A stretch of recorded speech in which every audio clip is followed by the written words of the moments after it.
Shamanic initiation and crisis, it is really a unique experience to everyone.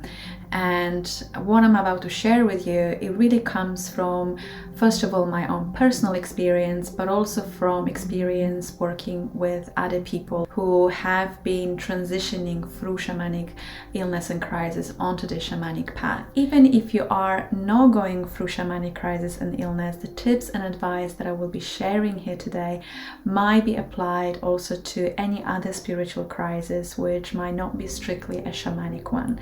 So you may also still benefit from this video. Welcome to Sacred Gaia. My name is Natalia, also known as Sandir, and I'm a Slavic medicine woman, shamanic healer, animal communicator, and tarot reader. I welcome you warmly to this community.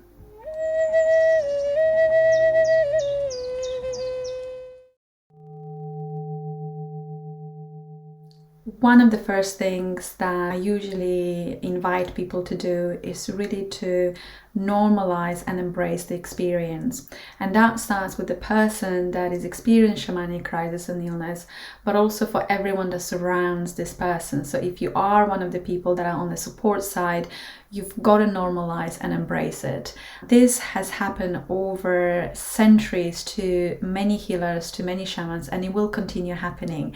It's not something to be ashamed of. It's not something to be afraid of. Of course, it's scary. It can be quite frightening, but it's also an amazing opportunity that a lot of people will never ever have to really break through a lot of layers that have been placed on us since birth. It allows us to really go through the death of ego. It allows us to completely rewire our patterns, not just mental, but also on a physical level, on a spiritual level, emotional, energetic. It is a huge opportunity to be reborn also while we're still alive. And with that in mind, I really encourage you to make an effort to find a community or a group of people or a mentor or a shaman to hold the space for you while you're undergoing this process. It's a very important time of your life, and you will need to be understood, you will need to be held during it and also supported. It's important for us during that time to have people around us that have some level of understanding what we're going through, but also most importantly, compassion and love, because not everyone will actually understand what you're going through. We can also not expect everyone to really be in our shoes through this journey, but you will need people who will give you a space to process what's happening, to ask questions without being judged, and also to be able to seek answers on your own. And you will need a space where you feel loved and supported no matter what. One thing that I do want to add to this point that I really often find by talking to my mentees is that a lot of the time they don't invite friends, partners and family enough to understand their experiences. And of course, a lot of people will judge you, and of course a lot of people will disregard, will call you crazy and might even abandon you. It is unfortunately very, very frequent, and it breaks my heart every time I hear those stories. But on the other hand, I do also notice that sometimes shamans to be who are experiencing this crisis also don't want other people to be let in. They are afraid of judgment. They operate from the place of fear. So a lot of people in your life might not even have a chance to support you or help you. They might still give you love and support and understanding and a space for your experiences. So I really encourage you to consider those different paths for support: shamanic communities, mentors, shamans, but also other people who are in your circles who might have never been given a chance to really be there for you. I very often recommend at the start or at the peak of the shamanic crisis and illness to reduce psychic stimulation. And that can be very, very hard for a lot of mentees, especially if part of the ego is looking for that. Some people also just really throw themselves in trying to seek validation for what they're experiencing.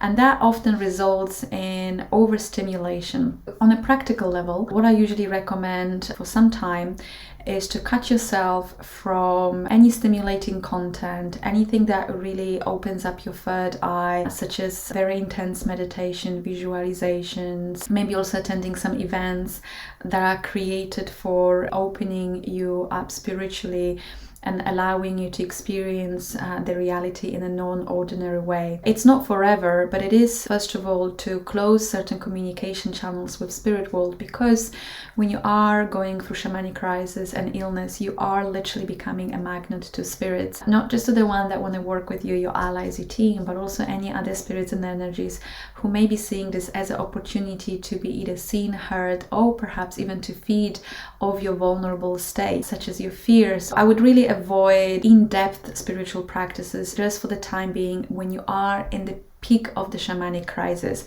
where things are really unsettling, you feel very ungrounded, you feel bombarded by different spiritual experiences, messages, energies, entities, and so on. You are undergoing a lot of changes also in your physical body, so you may not even realize that your own body is going through a massive shift and a massive change. Allow yourself to feel yourself again, and then start building gradually from the ground all the way up, so you have those strong foundations.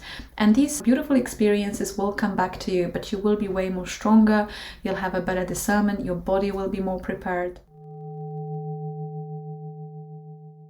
Shamanic illness and crisis is really a spectrum, and it is a process. But when you are in one of the hardest moments of it, focus yourself on minimum practices, focus yourself on things that are very, very familiar to you. Perhaps do a short prayers or short mantras, but one that you are very familiar with. It's more about kind of taking a bit of a distance and doing only things in your spiritual practice that maintain the groundness and maintain your sense of boundaries, but without necessarily bringing too much of the unfamiliar. When your shamanic crisis and the illness is slightly at a better place, then what's really good is to actually start engaging in a ritual and ceremony. So as I told you, I'm not trying to keeping you away from it, but it is really about gradually moving you into that space. Engaging in grounding, centering, and embracing type of rituals can really help you to move into the next stage. For that, you could either create your own rituals or your own ceremonies where you starting to accept the calling and you're starting to accept the teachings from the spirits, or you can find a shaman and mentor who will give you some guidance around those spiritual tools, and they will share with you their experience and knowledge of what's best to incorporate at the start and which elements and spirits to work with to start really helping you to move forward. The next tip and advice I would like to share with you is about self-questioning and developing a really, really good discernment. It might actually be quite controversial because today we, especially in spiritual communities and people who come from a very new age angle of it, intuition is incredibly valued and even sort of prioritized over other senses. It's actually quite crucial to be skeptical and to question your own experiences. This is not to diminish your own feelings or intuition, but this is also a time of confusion, and very often we are influenced by the external forces. And sometimes what may feel like an intuition may be actually something projected into our space. Sometimes when we are in a place of exhaustion, when we are in a place of fear, sleep deprivation, things can also be created by our mind. When the shamanic illness and crisis go over a certain period of time, our body is most likely to be depleted from certain nutritions. Our nervous system might also not work as well. From, again, my own experience as a mentor and as somebody that has gone through shamanic illness, discernment and logic can be as beautifully handy and useful as intuition. Don't forget that instinct, intuition, logic, reasoning, all of that is a tool that is available to you, and you should use all of it to your advantage. This is a very practical one that you can address quite easily if you have enough self-motivation and determination and discipline, is to really be careful with your diet. There's a bit of a difference where you are in your shamanic illness, but if you are in that kind of peak of the crisis, I personally recommend eating very grounding food, and I would certainly avoid fasting. At this point, I would avoid eating too much of a raw, cold food. You want very comfort food. You want food that allows you to continue getting that energy that is also easy to digest, something that gives you that anchor within your body and also gives you the nutritions and energies for the time that you need, where you may be quite exhausted spiritually, emotionally, physically.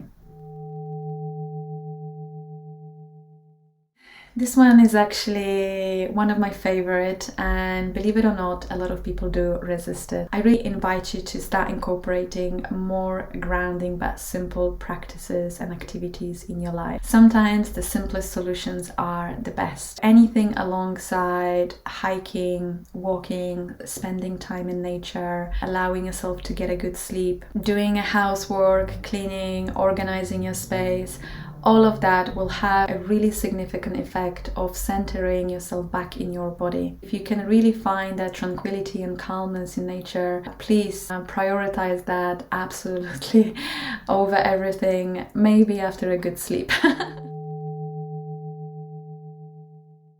Another really simple advice can be quite life-changing during the crisis. It's developing and establishing daily routine and being really disciplined about it, at least for some time. Going into bed around midnight might actually expose you to spiritual activities more than is needed at this stage. Also eating meals at the regular time. If you're doing sport, try to again just establish certain routine around that and just try to maintain that daily schedule as consistent as possible. It can really help you during the most unsettling phase, especially if you have these challenges like psychotic episodes or nervousness or fear or insomnia and so on. So I really recommend you to apply that. It's simple, it's not extraordinary, it's not really anything that you need to overthink, but it does require a little bit of self-determination and being that support to yourself here in the first place.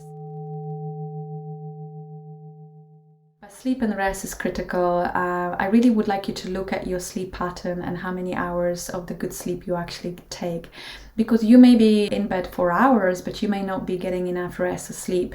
Now, there are different ways you can help yourself with that, which already the things that we've mentioned will contribute to it. On the top of that, you may want to look into medicine plants, into herbs, into calming your body before going to bed. You may look into quieting your space before the bedtime, dimming the lights, stop watching TV. A screen time absolutely ruins that as well.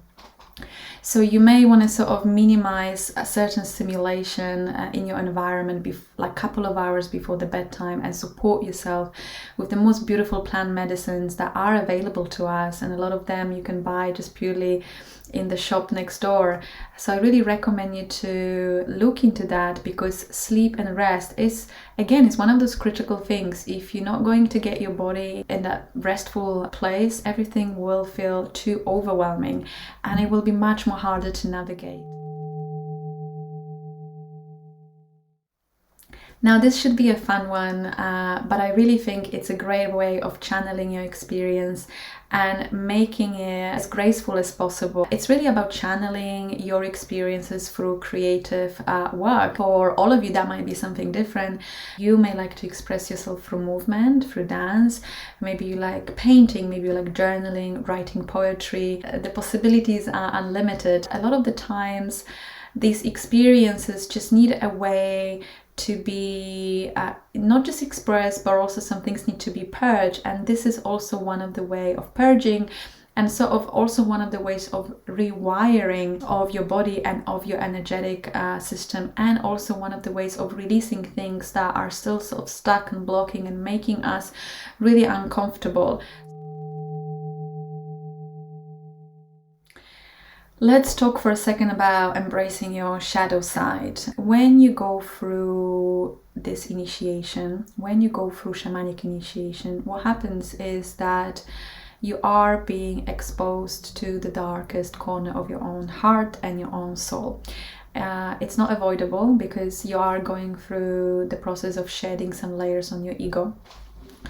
And it's very important as well as facing that darkness within yourself. It'll be also a part of medicine of compassion towards other people. One of the ways to learn compassion is to really see yourself through the compassionate lens, and that will require seeing yourself in a way that you may have never noticed yourself before. There are parts of us that may become a bit louder and more visible. Maybe some parts of us haven't been even fully expressed outside to the world, but we know they exist.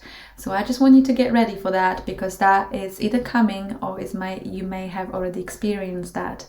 Now, the important thing, if these shadows are coming to a surface, work with them, learn from it, observe, really practice compassion, forgiveness and love, but also control over it. So it's a very complex thing actually, and I think maybe that's a complete separate topic. But I would like you to just take a note of that for now, especially if you are noticing yourself already at that stage. And finally, please remain patient and never lose hope.